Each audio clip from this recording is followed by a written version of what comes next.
Welcome to the Real Estate Espresso Podcast, your morning shot of what's new in the world of real estate investing. I'm your host, Victor Menashe. If you're loving what you're hearing on the Real Estate Espresso Podcast, go out and tell 2 friends today. Show them how easy it is to subscribe to the show. The Real Estate Espresso Podcast can be heard on more than 20 different platforms. Wherever you listen to podcasts, you're sure to find the show. Go spread the love around. Why keep all this goodness to yourself? On today's show, we're talking about inversions of all kinds. We have an interest rate inversion. That's when short-term rates are higher than long-term rates. That's the market signaling that they believe an economic downturn is upon us and that central bankers will have little choice but to lower rates when the realization of economic contraction becomes apparent. We have the oil market making very little sense. Last week, we had a spill from the Keystone Pipeline. The Keystone Pipeline brings 500,000 barrels per day of heavy oil from Canada to the U.S. This is essential to maintaining balance in a refinery. So a 500,000 barrel per day drop in supply means an even larger impact to the refinery output. Inventories are near all-time lows, and a drop in supply with no forecast as to when the pipeline will be back in service could mean a lot of supply uncertainty.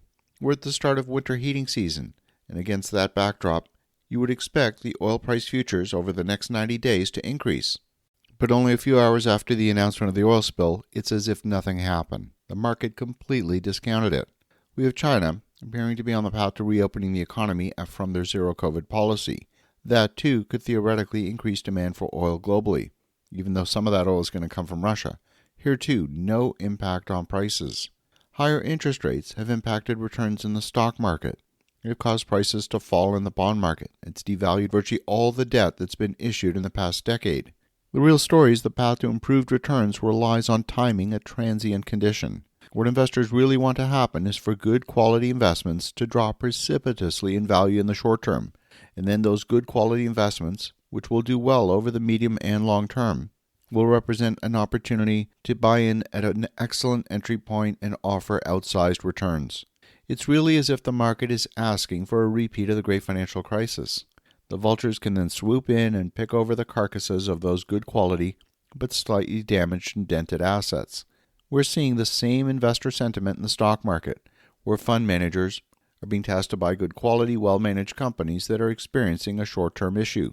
You don't necessarily want to buy zombie companies that are literally the walking dead. For example, the likelihood that Sears, which filed again for Chapter 11 bankruptcy earlier this week, will emerge as a global force in retailing is very, very low. Those zombie companies should probably die. Some of them could be turned around with new management and a new vision. But if you took a well-managed company with a strong track record in a moment of weakness, that could represent an excellent entry point. Same is true in real estate. Imagine you got a marquee property in an amazing location for 40 cents on the dollar, maybe a 60% discount. That would represent an opportunity for outsized returns. The hope, the narrative, is that the rise in interest rates is temporary.